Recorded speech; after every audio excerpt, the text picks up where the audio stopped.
beleza. Eu estou aqui com o Thiago Kanzler e ele vai falar um pouquinho sobre o livro Juízo Final. Cara, você poderia explicar um pouquinho sobre o livro? Bom, é um livro de ficção científica. Eu sempre fui apaixonado por ufologia e eu decidi construir uma história em que a gente pudesse tentar responder algumas perguntas, sabe? Quais são os elos perdidos que a gente tem na história da nossa humanidade e qual é a influência que raças de fora podem ter. Então é a história de um protagonista que não acreditava em vida fora do planeta, mas ele tem um contato imediato e a partir daí ele começa a descobrir um pouco sobre a origem planetária e principalmente a influência que essas raças de fora tiveram na nossa história, com a cultura egípcia, com a cultura dos maias, astecas, incas, também romanos, sumérios e tantas outras civilizações, principalmente que hoje a gente está numa grande batalha entre o bem e o mal, entre essas raças de fora, e a humanidade está bem no meio de tudo isso. E ele descobre que ele tem um papel importante no meio de toda essa disputa. Interessante, cara. E uma coisa que nós estávamos conversando aqui no privado, você estava falando sobre a questão, realmente, nós estamos vivenciando um cenário que tende a cair para esse nível bíblico, né, que foi descrito na Bíblia. De acordo com a sua visão e principalmente como você escreveu a história, poderia dizer sua opinião sobre os tempos atuais e principalmente ainda estamos na pandemia, por mais que não, ainda todo cuidado é pouco. Sem dúvida nenhuma, Eduardo. É importante destacar que a gente passa por um momento muito complicado da nossa humanidade. Então a história não deixa de ser uma crítica social também, em função de tudo aquilo que a gente vivencia e vê do comportamento humano, das guerras, da questão de egoísmo, de tudo isso. Então é uma grande oportunidade também de reflexão, sabe? Para que mundo a gente está querendo caminhar, que tipo de mundo a gente quer construir para nós e como que essas raças de fora, no caso da história, da ficção, podem influenciar nesse nosso crescimento. Será que a humanidade estaria pronta hoje para uma exploração espacial de verdade? Ter sob a sua mão uma grande tecnologia que nos tirasse daqui, que fizesse a gente colonizar outros planetas? Então é um pouquinho disso que eu conto nessa história do livro também. Não entra muito na alçada religiosa não, porque eu acho que cada um tem a sua forma de ver, de enxergar, né, a própria fé. Então não é uma coisa que eu procuro abordar não, mas essa reflexão realmente da gente como sociedade, como seres humanos, eu acho que é uma coisa importante que está na obra também. Maravilha! Conheça mais o trabalho de Thiago Kanzler. Deixarei aqui embaixo na descrição o link para vocês verem mais informações. Muito obrigado, Eduardo. Valeu. Opa! Eu estou aqui com o Vinícius Galhardo, que tem um material muito interessante que eu dei uma olhadinha de relance, vi. Coisa Tupi, Contos Tupi-Guarani, Irupé. Conta um pouquinho sobre esse trabalho. É uma história em quadrinhos que eu fiz e ela conta a lenda da Vitória Régia, que é uma lenda indígena. Então, foi a primeira história em quadrinhos que eu escrevi independentemente. E é um romance misturado com um drama, que é a origem da Vitória Régia para muitos povos indígenas aqui do Brasil. E aí a história fala sobre isso, sobre esse romance. É um romance de uma jovem indígena com a divindade da lua, que é a Jaci. Interessante, cara. No caso, você se inspirou muito nessas lendas brasileiras, que a gente sabe muito bem que não são tão conhecidas. Tirando os clássicos, que a gente sabe que muita gente conhece desde a infância. Isso eu acho legal. Aí, no caso, você fez uma bela pesquisa, você foi atrás das tribos e tudo? Eu fiz uma pesquisa, pesquisei com livros de muitos folcloristas e entrei em contato também com algumas aldeias e povos indígenas que também me forneceram algumas informações, me ajudaram no meu trabalho. E aí eu criei um laço de muita amizade com muitos povos indígenas por conta do meu trabalho. Bacana. Aí, para finalizar, claro, vou deixar aqui embaixo na descrição os links das entrevistas. Eu tenho uma pergunta, né? Sobre a questão do público em geral. O que você acha sobre essa questão? Porque a gente sabe muito bem que essas lendas elas não são tão valorizadas, né? Nem são tão conhecidas. Qual a sua visão do ponto de vista do público? O que você acha que o público vai se interessar pela sua obra? Então, na verdade, o que eu tenho visto até aqui no evento é que muita gente tem interesse, mas não tem acesso ou nunca ouviu falar.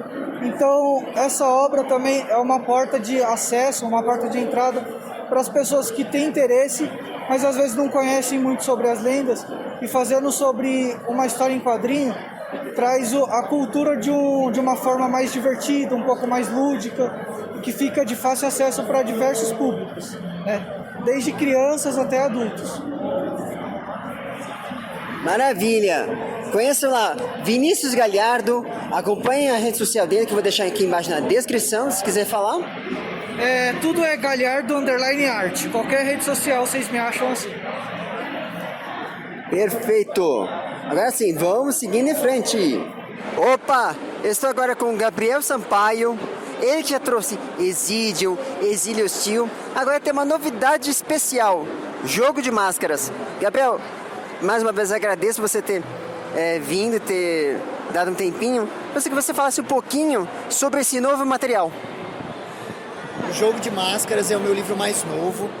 São histórias curtas de terror e fantasia misturadas com o objetivo de surpreender você que está lendo, tá? Então eu tenho aqui uma história que fala sobre lobisomens, zumbis e outros monstros, tá? É uma parceria minha com um estúdio de Praia Grande, uma escola de desenho chamada RC Studio. E o pessoal está gostando muito. A gente lançou no finalzinho, no começo de 2020, foi bem na pandemia, e agora a gente está fazendo o tour de lançamento, agora que as feiras voltaram. Tá? A primeira história, eu vou contar um pouquinho sobre ela, chama A Guerreira da Máscara Vermelha, que é essa moça aqui. O nome dela é Alera, e a Alera é um tipo de matadora de monstros, que sempre trabalha com o marido dela. Eles são muito bons no que eles fazem. Eles estão, tanto que no começo da história, eles estão enfrentando uma alcateia inteira de lobisomens e estão ganhando. Mas vai entrar aí no meio da história uma loba muito velha, matriarca, que vai mostrar para a Alera que as coisas são mais complicadas do que parecem e que talvez os lobisomens não sejam os vilões dessa história, tá? Mas isso foi só para dar um gostinho do Jogo de Máscaras. Eu espero que vocês gostem. E se você quiser me seguir em qualquer rede social, é só procurar lá, escritor Gabriel G. Sampaio. Tanto no YouTube, quanto no Instagram, Facebook. Tá? Maravilha. Gabriel, uma outra pergunta sobre essa questão que você colocou, o Jogo das Máscaras. Que a gente sabe muito bem que o ser humano ele usa muitas máscaras. E acho que você também meio que fez uma denúncia, quando você estava descrevendo a história, sobre isso. Eu queria saber sobre esse ponto de vista, né? Sobre essas questões. Como que você está enxergando, mediante a pandemia? A gente sabe que ainda não saímos da situação, mas todo cuidado é pouco. Mas entrando nisso, como que as máscaras de muitas pessoas no mundo inteiro caíram? Como que é seu ponto de vista em relação a isso, dando associação a essa questão da obra? Você está me fazendo uma pergunta complicada. No livro eu tento, com cada história, fazer você pensar sobre alguma surpresa que vai ter, às vezes no comportamento humano, às vezes na sociedade em volta das pessoas, mas ainda são histórias de terror e fantasia. Agora, lógico que a pandemia revelou o posicionamento político de várias pessoas, tá? Para mim foi bem difícil ficar longe do público, longe dos amigos esses 2 anos, longe dos alunos da escola também. E eu acho que a gente tem que continuar se cuidando, tem que continuar se prevenindo e continuar lutando para que os direitos das pessoas sejam garantidos, inclusive os direitos à saúde, alimentação e educação decentes. Então eu estou sempre pensando nisso e falando isso com os meus alunos e com os meus leitores, me posicionando com ideias progressistas e com apoio aos direitos das pessoas. Perfeito. Esse foi o Gabriel Sampaio. Vão lá, eu vou deixar aqui embaixo na descrição os links para vocês conhecerem todo o trabalho desse cara. Opa, agora eu estou com o Thiago Spackett, dono do Crazy Studios, um cara que eu já acompanho há muitos anos, inclusive tem 2 obras, o Spectros e o Wrecking, e agora ele lançou vários materiais como Prisma, A Vila dos Marionetes e a Aristocracia das Crianças. Cara, eu gostaria que você falasse um pouquinho sobre as últimas novidades que você saiu durante esses 2 anos de pandemia. Como que também foi esse momento? Bom, a gente, como desenha, né, trabalha muito no estúdio. Da parte de produção, ok, né? Era mais uma questão de não ter o contato com as pessoas. Mas graças a Deus estamos aqui, né, novamente, todo mundo aqui. E temos alguns lançamentos. Esse é o mais recente aqui do evento. Esse é o mais recente aqui do evento. Os Ovos de Pasquário, do Felipe Marco Antônio. Lançamos também um livro didático de desenho do cabe às suas expressões, é um livro de anatomia. E este quadrinho, que é do mesmo universo ali, de Espectros e Requiem, Prisma, Portal do Inconsciente, vai estar aqui à disposição de vocês. Maravilha, maravilha. Você poderia falar um pouquinho sobre o Prisma? O que, digamos assim, qual a conexão do Prisma com essas outras duas obras? Prisma também é uma obra que fala sobre essa coisa de dimensão paralela, né? Um universo mais amplo do que o plano terrestre. Então, a protagonista, ela tem uma condição que ela vive em coma. Por ela estar nessa condição, ela se conectou muito com outro mundo e lá ela se tornou uma heroína. E o mundo de Espectros, né, que é o mundo dos sonhos, ele está se destruindo. As pessoas estão mais apáticas, as pessoas não sonham, elas estão imediatistas. Então ela, como heroína, tenta salvar esse mundo. E ela, para conseguir fazer isso, ela tem que atravessar um portal para liberar a criatividade de volta para o mundo dos humanos. Então essa é a missão, a aventura aí, né, de Léo nesse mundo fantástico em que ela passeia pelas dimensões. Maravilha, maravilha.